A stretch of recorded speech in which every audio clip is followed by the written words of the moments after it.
नमस्कार दोस्तों, आपका स्वागत है आपके अपने चैनल नवश्री कंप्यूटर एजुकेशन में। अगले वीडियो में हमने जाना था कंप्यूटर फंडामेंटल क्या है, कंप्यूटर क्या होता है और कंप्यूटर के फीचर्स क्या होते हैं। आज हम सीखेंगे कंप्यूटर के मुख्य भाग, वो भी रियल लाइफ उदाहरणों के साथ, ताकि आपको सब कुछ आसानी से समझ में आ जाए। टॉपिक शुरू करने से पहले मैं आपसे एक रिक्वेस्ट करना चाहूँगा कि आप मेरे चैनल को लाइक एंड सब्सक्राइब। आइए हम जानते हैं कंप्यूटर के पार्ट्स के बारे में। तो आइए शुरू करते हैं वीडियो को। अब बात करते हैं कंप्यूटर के चार मुख्य भागों की। Input device, processing unit, output device और स्टोरेज डिवाइस। कंप्यूटर कितने मुख्य भाग होते हैं? चार, जिसमें पहला पार्ट आता है इनपुट डिवाइस। इनपुट डिवाइस यानी ये वह डिवाइस होते हैं जिनसे हम कंप्यूटर को डेटा देते हैं। जैसे बात करें हम, कीबोर्ड के द्वारा कंप्यूटर को डाटा दिया जा सकता है, माउस, स्कैनर और माइक। वैसे आपको विथ एग्जांपल, विथ इमेज आपको यहाँ पे दिए भी हैं। वैसे तो बहुत सारे इनपुट डिवाइस होते हैं जिनसे हम कंप्यूटर को इंस्ट्रक्शन देते हैं। जैसे बात करें, माइक हो गया, माउस है, कीबोर्ड है, ट्रैक बॉल है, लाइट पेन है, टच स्क्रीन होती है, वो भी क्या हमारा इनपुट डिवाइस है। सीधी सी बात है, देना। जब हम कंप्यूटर को डाटा देते हैं तो वो हमारा कौन सा डिवाइस होता है? इनपुट डिवाइस होता है। आइए हम जानते हैं रियल लाइफ से लेके उदाहरण से। इनपुट डिवाइस यानी हम बात करते हैं, जैसे आप, एक ऐसा उदाहरण देता हूँ जिसका सभी यूज़ करते हैं, है ना। तो हम बात करते हैं इनपुट डिवाइस की। तो इनपुट डिवाइस क्या है? हम जैसे हम बात करें, एक एटीएम पे जाते हैं हम, तो एटीएम पे जाते हैं, हमने कार्ड प्रेस किया, तो फिर हमें क्या करना होता है? पिन हम पे प्रेस करना होता है। हम कीपैड पे क्या करते हैं? पिन को प्रेस करते हैं। तो जो वो कीपैड है वो आपका एटीएम का क्या हो गया? इनपुट डिवाइस हुआ ना। क्या हुआ? Input device. वैसे ही यदि हम परीक्षा में कॉपी पे लिखते हैं, तो लिखते हैं मतलब हम क्या कर रहे हैं? कॉपी पे इनपुट दे रहे हैं। क्या दे रहे हैं? इनपुट दे रहे हैं। हम प्रोसेसिंग नहीं करेंगे। प्रोसेसिंग कौन करेगा? वो आगे मैं बताऊंगा आपको प्रोसेसिंग कैसे होगी। तो हम कॉपी पे लिख रहे हैं, मतलब वो क्या हुआ? हमने इनपुट दिया। हमने क्या दिया है? इनपुट दिया है। ठीक है, हमने परीक्षा का इनपुट दिया। परीक्षा का क्या दिया? इनपुट दिया है। तो ये हमारे क्या होता है? इनपुट होता है। तो आज उम्मीद है इनपुट आपको समझ में आया होगा। इनपुट मतलब क्या होता है? कंप्यूटर को डाटा देना। आइए हम सेकेंड पार्ट की बात करते हैं। सेकेंड पार्ट आता है सीपीयू। सीपीयू को कंप्यूटर का दिमाग भी कहा जाता है। क्या कहा जाता है? कंप्यूटर का दिमाग। क्योंकि कंप्यूटर जो सोचता है, समझता है, गणितीय कैलकुलेशन करता है, वो सारे काम कौन करता है? सीपीयू करता है। सीपीयू के भी कितने भाग होते हैं? तीन भाग होते हैं। सीपीयू के कितने भाग होते हैं? तीन। सीपीयू का फुल फॉर्म क्या होता है? Central processing unit. तो आइए हम सीपीयू के तीनों भागों के बारे में जानते हैं। सबसे पहला भाग आता है एलयू। एलयू की बात करें, अर्थमेटिक लॉजिक यूनिट। फिर नेक्स्ट पार्ट आता है सीयू, कंट्रोल यूनिट। और थर्ड पार्ट होता है एमयू, मतलब मेमोरी यूनिट। तो आइए दोस्तों हम जानते हैं एलयू के बारे में। एलयू क्या होता है और ये कैसे काम करता है। एलयू की बात करें तो एलयू का फुल फॉर्म इससे ही पता चलता है, अर्थमेटिक लॉजिक यूनिट। अर्थमेटिक, मैटिक मतलब क्या हुआ? गणित संबंधी कार्य करना। तो एलयू का क्या काम होता है? एलयू क्या करता है? कंप्यूटर में जब हम कोई गणितीय कैलकुलेशन करते हैं या लॉजिकल टेस्ट जो भी होते हैं हमारे पास, लॉजिकल होते हैं, उनका भी कैलकुलेशन कौन करता है? एलयू करता है। सीधी सी बात है, एक आपको उदाहरण देना चाहूँगा। आपने क्या किया? कोई कंडीशन लगाई है, जैसे कि हम बात करें, आपने इनपुट दिया है कीबोर्ड से 5+2। क्या दिया इनपुट में आपने? 5+2 दिया है। तो वो 5+2 कहाँ प्रोसेस होगा? सीपीयू में। अब सीपीयू में होगा तो सीपीयू में प्रोसेस होता है, तो सबसे पहले डाटा हमारा जाता है कंट्रोल यूनिट में। आईपीएस सर्कल आएगा, आईपीओ साइकिल आएगा, तो मैं आपको आगे आगे अच्छे से उसको एक्सप्लेनेशन करूंगा। पहले डाटा कहाँ जाता है, फिर वो किसको ट्रांसफर करता है, वो सारी चीज़ें हम जानेंगे। ठीक है। तो एलयू की बात करें तो एलयू क्या करता है? गणित संबंधी कार्य करता है। तो हमें सिर्फ कितना ध्यान रखना है कि एलयू, जितने भी कंप्यूटर के अंदर, सीपीयू के अंदर जो भी काम होते हैं, गणित संबंधी कार्य हो या कोई लॉजिकल टेस्ट हो, है ना, लॉजिकल कंपेरिजन मतलब क्या होता है? तुलना, है ना, लॉजिकल कंपेयरिंग करना हो, तो वो तुलना भी कितने होती हैं? एलयू में होती है। तो एलयू का काम आपको समझ में आया होगा। एलयू क्या करता है? वहाँ पर कैलकुलेशन करता है। जैसे हम एटीएम मशीन की बात करें तो एटीएम मशीन में आप पिन प्रेस करते हो, फिर उसमें आपको क्या करना होता है? आप अमाउंट भी डालते हो। तो अमाउंट डालने के बाद फिर क्या होता है? उसमें नोटों का कैलकुलेशन होता है। तो वो क्या होती है? उसकी प्रोसेसिंग होती है ना। क्या होती है? प्रोसेसिंग। तो प्रोसेसिंग कौन करता है? सीपीयू करता है।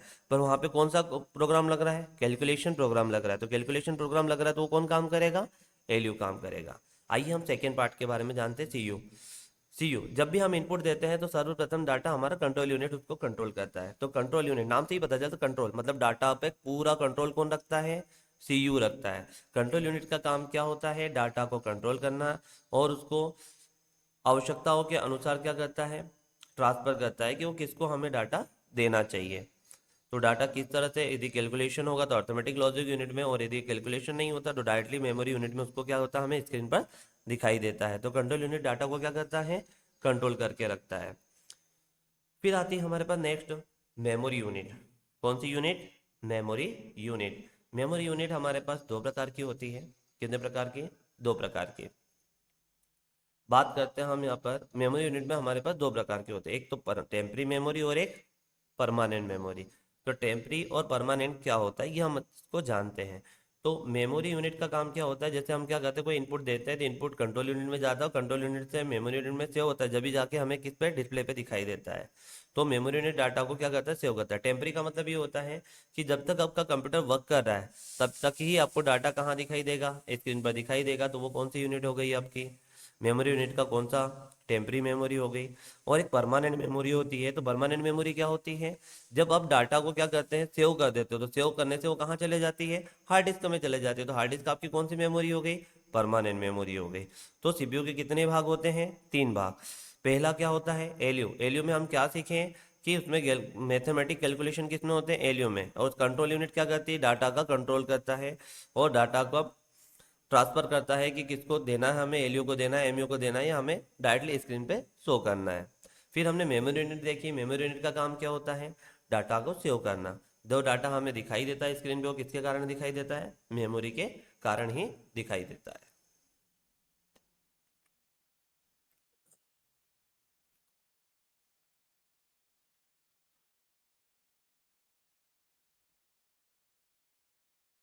थर्ड पार्ट आता है आउटपुट।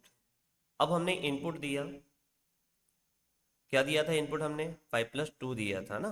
फिर हमने सीपीयू में उसको क्या करवाया, प्रोसेसिंग करवाई, है ना। जैसे ही आपने परीक्षा की कॉपी में लिखा था, तो परीक्षा की कॉपी में आपने लिखा तो वहाँ पे प्रोसेसिंग जो सीपीयू है ना, तो वहाँ सीपीयू का काम कौन करता बता आपका परीक्षा में, टीचर।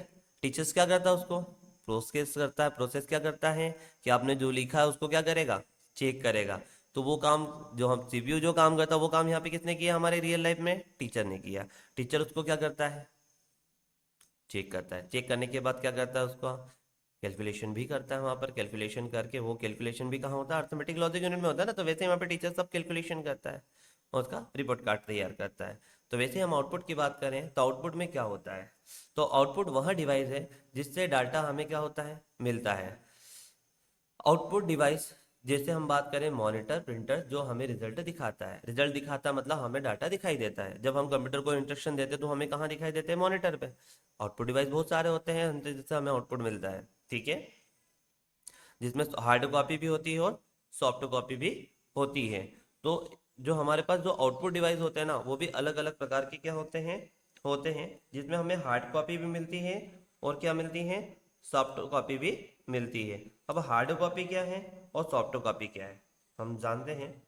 हार्ड कॉपी का मतलब और सॉफ्ट कॉपी का मतलब, जैसे आपको कोई आउटपुट आउटपुट मिलता है, तो आउटपुट में यदि आपको क्या हो, विजुअल तरह से देखने को मिले, जैसे आपको स्क्रीन पर दिखाई देता है, तो वो आपको क्या है, आपकी कौन सी कॉपी हो गई, सॉफ्ट कॉपी। इसको आप छू नहीं सकते, हाथ में नहीं ले सकते, तो ये आपकी कौन सी कॉपी हो गई, सॉफ्ट कॉपी। आपको सिर्फ दिखाई दे रही है, अब इसका यूज बाहर कुछ कर नहीं कर सकते हैं। और एक क्या होता है आपका, हार्ड कॉपी।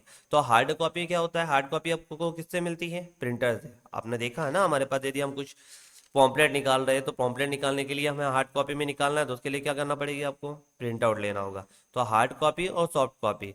तो आउटपुट भी हमारे पास अलग अलग मिलता है हमें, एक तो सॉफ्ट कॉपी में और एक हार्ड कॉपी में। तो सॉफ्ट कॉपी आपको समझ में आया होगा, जो हमें दिखाई देता है, जिसको हम छू नहीं सकते, वो क्या हमारा सॉफ्ट कॉपी। और हार्ड कॉपी वह कॉपी होती है जिससे हमें क्या करना हो, किसी भी पेज पर हम उसको डाटा को प्रिंट आउट लेकर हम हमारे हाथ में देख भी सकते हैं और उसको छू भी सकते हैं, मतलब हाथ में भी रख सकते हैं। तो वो हमारे कौन सी हो गई, हार्ड कॉपी हो गई। तो आउटपुट डिवाइस क्या है, जिससे डाटा हमें मिलता है, ठीक है। और हमने वहां पे प्रोसेस किया था, 5+2 था, वो प्रोसेस हो गया। आपको आउटपुट स्क्रीन पे क्या दिखाई देगा, बताइए दोस्तों। आप भी जानते हो कि 5+2 को उसने और प्रोसेस किया, तो क्या आएगा, कमेंट में जरूर बताना कि प्रोसेस होके यहाँ पर क्या आएगा। मैं आपको नहीं बता रहा हूँ। यदि हमने उसको इनपुट डिवाइस में क्या दिया था, 5+2 दिया था, तो प्रोसेसिंग किसने की, सीपीयू ने की। और सीपीयू में मैंने बताया था प्रोसेस कैसा होता है, तो 5+2 किया तो आपको मॉनिटर पर क्या दिखाई देगा, ये कमेंट कर कर जरूर बताइए। नेक्स्ट फोर्थ पार्ट आता है स्टोरेज डिवाइस, और ये कंप्यूटर का चौथा भाग होता है, मतलब फोर्थ पार्ट होता है। तो आइए हम बात करते हैं कंप्यूटर के फोर्थ पार्ट के बारे में। फोर्थ पार्ट क्या है हमारे पास, स्टोरेज डिवाइस। स्टोरेज डिवाइस हमारे पास अलग अलग प्रकार के स्टोरेज डिवाइस होते हैं। सबसे पहले तो हम स्टोरेज डिवाइस के बारे में जानते हैं कि स्टोरेज डिवाइस होता क्या है। तो स्टोरेज डिवाइस क्या होता है हमारे पास, जब हम कंप्यूटर में कोई फाइल, फोटो, वीडियो, सॉफ्टवेयर या डॉक्यूमेंट क्या करते हैं, सेव करते हैं, तो वह किसी न किसी स्टोरेज में क्या होता है, स्टोर होता है। अब किसी न किसी डिवाइस में स्टोर होता है, मतलब हार्ड डिस्क और पेन ड्राइव। हार्ड डिस्क में भी हम डाटा सेव कर सकते हैं और पेन ड्राइव में भी डाटा को क्या कर सकते हैं, सेव कर सकते हैं। जब तो हम जब चाहे जब उसका यूज भी कर सकते हैं। एक एग्जांपल देता हूं मैं आपको। जैसे आप अपनी स्कूल की किताबें बैग में रखते हैं और ज़रूरत पड़ने पर क्या करते हो, उसको आप निकालते हो। तो वैसे ही कंप्यूटर अपनी जानकारी को क्या करता है, स्टोरेज डिवाइस में रखता है, और आपको जब आवश्यकता हो जब आप इसका प्रयोग कर सकते हो। ठीक है, स्टोरेज डिवाइस का सबसे पहला पार्ट आता है, स्टोरेज डिवाइस हमारे पास अलग अलग प्रकार के होते हैं। तो हम इसमें बात करते हैं, सबसे पहला storage device primary storage device. कौन सा, प्राइमरी स्टोरेज डिवाइस, जिसको प्राथमिक स्टोरेज भी कहा जाता है। यह कंप्यूटर की अस्थायी, मतलब टेम्परेरी मेमोरी होती है। इसमें डेटा तब तक रहता है जब तक कंप्यूटर क्या होता है, चालू होता है। मैंने अभी पहले भी बताया था, है ना, एक टेम्परी और एक परमानेंट। तो प्राइमरी मेमोरी कौन सी होती है हमारी, टेम्परेरी मेमोरी होती है, सीधे से सीपीयू से जुड़ी होती है। किससे जुड़ी होती है, डायरेक्टली सीपीयू से जुड़ी होती है। जैसे हम बात करें रैम के बारे में, प्राइमरी डिवाइस में सबसे पहला कौन सा आता है हमारे पास, रैम। रैम का फुल फॉर्म होता है रैंडम एक्सेस मेमोरी। क्या होता है, रैंडम एक्सेस मेमोरी। जैसे हम बात करें एग्जांपल में, जैसे हमारा दिमाग थोड़ी देर की चीज़ें याद रखता है, वैसे ही रैम काम करती है। जैसे हमें किसी ने कुछ कहा तो हम थोड़े समय के लिए उसको याद करते हैं। यदि उसको हमने अच्छे से स्टोर नहीं किया माइंड में, उसको अच्छे से याद नहीं किया, तो क्या होता है, वो चले जाता है ना। तो वैसे ही रैम में क्या होता है पता है, जब तक हम उसको सिर्फ क्या कर रहे हैं, काम कर रहे हैं और देख रहे हैं, तो वो क्या है, हमारे पास टेम्परी मेमोरी में सेव है ना। तो वैसे ही हमें हमारे दिमाग का काम भी है, यदि हमने क्या किया, उसको अच्छे से स्टोर, ज़्यादा अच्छे से स्टोर किया तो रोम में चले जाएगा हमारे। और यदि नॉर्मली हमने सुना है, इधर सुना और इधर चले गया हमारा, तो वो क्या हुआ, हमारा किस में डाटा स्टोर हुआ था, रैम में हुआ था। नेक्स्ट आती है हमारे पास सेकेंडरी स्टोरेज। कौन सी आती है, सेकेंडरी स्टोरेज डिवाइस। अब सेकेंडरी स्टोरेज डिवाइस की बात करें तो ये मैंने आपको बताया भी था, ये कौन सा डिवाइस होता है हमारे पास, स्थाई। स्थाई मतलब परमानेंट। ये परमानेंट मेमोरी होती है। कौन सी मेमोरी होती है, परमानेंट मेमोरी होती है। इसमें डेटा तब तक रहता है जब तक आप उसे डिलीट नहीं करते हैं। क्या नहीं करते आप, जब तक उसको डिलीट नहीं करते हैं। जैसे हम बात करें, जैसे आप कोई वीडियो रिकॉर्ड करके अपने मोबाइल में मेमोरी कार्ड में रखते हैं। हम मोबाइल से वीडियो रिकॉर्ड करते हैं, फोटो कैप्चर करते हैं, तो हम जब तक उसको डिलीट नहीं करते हैं, जब तक वो डाटा डिलीट होता है क्या। जैसे आप वीडियो बना रहे हो, अब उसने आपको रिकॉर्डिंग स्टार्ट ही नहीं की आपने, तो डाटा सेव होगा आपकी मेमोरी में, नहीं। तो वो डाटा किस में था जब तक, रैम में। किस में था, रैम में, मतलब प्राइमरी मेमोरी में था। तो प्राइमरी मेमोरी में क्या रहता है, डाटा सिर्फ हम जब तक वर्क करें जब तक ही दिखाई देगा। जे यदि हमने उसको सेव किया है तो सेकेंडरी मेमोरी में क्या हो जाएगा, स्टोरेज हो जाता है। तो हम बात करते हैं यहाँ पर हमारे पास नेक्स्ट डिवाइस कौन सा। पहले तो हम सेकेंडरी डिवाइस में ही देखते हैं, किसमें क्या आती है, एच एच डी और S H D. H H D का फुल फॉर्म होता है हार्ड डिस्क। क्या होता है, हार्ड डिस्क। अब हार्ड डिस्क की बात करें तो हार्ड डिस्क में डाटा आप क्या कर सकते हो, लंबे समय के लिए सेव कर सकते हो। ये मैग्नेट से बनी होती है, इसमें मैग्नेट वर्क होता है। ठीक है, S H D. S H D का फुल फॉर्म होता है सॉलिड स्टेट ड्राइव। क्या होता है, सॉलिड स्टेट ड्राइव। फिर नेक्स्ट आता है हमारे पास इसी में पेन ड्राइव और यूएसबी ड्राइव। पेन ड्राइव और यूएसबी ड्राइव सभी जानते हो, पेन ड्राइव का यूज़ आजकल सभी करते हैं। ठीक है, या फिर हम मेमोरी कार्ड भी ले सकते हैं। तो अभी हमने क्या जाने, सेकेंडरी डिवाइस मतलब क्या हुए? Permanent memory.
स्टोरेज डिवाइस में प्राइमरी, सेकेंडरी, टर्टियरी और क्लाउड सभी को एग्जांपल के साथ script.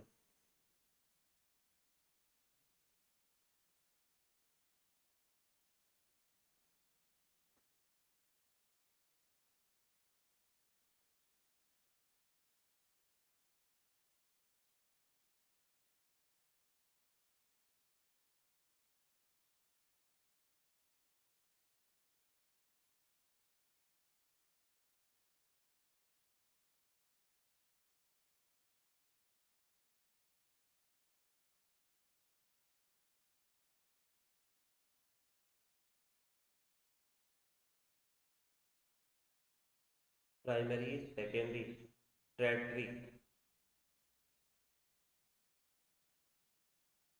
Cloud with example script.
आइए दोस्तों, हम वीडियो में आगे बढ़ते हैं। नेक्स्ट टॉपिक आता है हमारे पास, कंप्यूटर काम कैसे करता है। IPO cycle. आईपीओ का फुल फॉर्म मैंने आपको बताया था। आई का मतलब होता है इनपुट, पी का मतलब होता है प्रोसेस और ओ का मतलब होता है आउटपुट। तो आइए हम जानते हैं कंप्यूटर काम कैसे करता है। तो ये हमारे पास कंप्यूटर का ब्लॉक डायग्राम है। हम बात करते हैं जब कंप्यूटर को हम इनपुट देते हैं, तो इनपुट किसके द्वारा देते हैं मैंने आपको बताया था। ज़्यादा समय नहीं लेना चाहूँगा मैं आपका। अब ये इनपुट डिवाइस हमने यहाँ से कीबोर्ड से इनपुट दिया, इनपुट के तौर पे मैंने लिखा 10+2। अब 10+2 आपने दिया तो ये मेमोरी से कहाँ पहले इनपुट देते तो मेमोरी में गया, मेमोरी से कहाँ गया, कंट्रोल यूनिट में। कंट्रोल यूनिट को किसको ट्रांसफर करती है? Arithmetic logic unit. क्योंकि हम क्या कर रहे हैं यहाँ पर, कैलकुलेशन कर रहे हैं, तो डाटा कहाँ आएगा? अर्थमेटिक लॉजिक यूनिट में आएगा। अर्थमेटिक लॉजिक यूनिट से मेमोरी यूनिट और वापस कहाँ चले जाएगा हमारे पास? Control unit. और कंट्रोल यूनिट इसको मेमोरी में शो करती है और मेमोरी इसको कहाँ पर हमें शो करती है? आउटपुट पर। सीधी सी बात है कि यदि आपने यहाँ पर 10+2 प्रेस किया है, तो 10+2 प्रेस किया तो उसको पहले कंट्रोल यूनिट चेक करेगी कि हमें डाटा किसको देना है। चेक करने के बाद ऑटोमेटिक लॉजिक यूनिट में जाता, वही मेमोरी में स्टोर होता, वहीं से वापस कहाँ चले जाता हमारे पास? Control unit. कंट्रोल यूनिट किसको ट्रांसफर करती है? मेमोरी को। और मेमोरी किसको ट्रांसफर करती है? हमारे आउटपुट डिवाइस को। तो दोस्तों कंप्यूटर कैसे काम करता है ये मैंने आपको बताया कि आप इनपुट दोगे तो वो सारा डाटा कंट्रोल करके हमें आउटपुट के रूप में प्राप्त होता है। तो ये सारी चीज़ें हमने आज जानी। तो दोस्तों आज की क्लास में हमने कंप्यूटर की दुनिया से जुड़ी कई जरूरी बातें सीखी। आइए एक बार फिर से जल्दी से दोहराते हैं। आज हमने जाना कंप्यूटर के मुख्य भाग कौन कौन से होते हैं, जैसे input device CPU, memory unit, output device. फिर हमने सीपीयू के अंदर के तीन जरूरी भागों को समझा, एलयू, सीयू और मेमोरी यूनिट। फिर हमने जाना स्टोरेज डिवाइस के बारे में। स्टोरेज डिवाइस कितने प्रकार के होते हैं, प्राइमरी स्टोरेज के बारे में भी हमने जाना, सेकेंडरी स्टोरेज के बारे में, टर्टियरी स्टोरेज के बारे में और क्लाउड स्टोरेज के बारे में भी उदाहरणों के साथ हमने अच्छे से आज जाना। फिर हमने जाना कि कंप्यूटर काम कैसे करते, यानी आईपीओ साइकिल, जैसे इनपुट देते हैं, प्रोसेस, आउटपुट, किस तरह से कंप्यूटर कार्य करता है ये भी हमने आज जाना। इसके साथ साथ मैंने आपको आज बताया इनपुट डिवाइस कौन से होते हैं, आउटपुट डिवाइस कौन से होते हैं, और सबसे अंत में हमने यह भी जाना कि कंप्यूटर का इस्तेमाल कैसे करते हैं और ये सबके लिए क्या होता है, चलाना आसान होता है। तो आज हमने कंप्यूटर के हर महत्वपूर्ण हिस्से को न सिर्फ नाम से बल्कि उनकी कार्य प्रणाली, उदाहरण और उनकी आपसी संबंध के साथ अच्छे से समझा। अगर आपको यह क्लास पसंद आई हो तो वीडियो को लाइक करें, शेयर करें और अपने दोस्तों के सहपाठियों के साथ चैनल को सब्सक्राइब करना ना भूलें। आपका अपना चैनल नवश्री कंप्यूटर एजुकेशन। अगली क्लास में हम और भी दिलचस्प टॉपिक के साथ आएंगे। तब तक के लिए धन्यवाद और खुश रहिए। मिलते हैं अगले वीडियो में।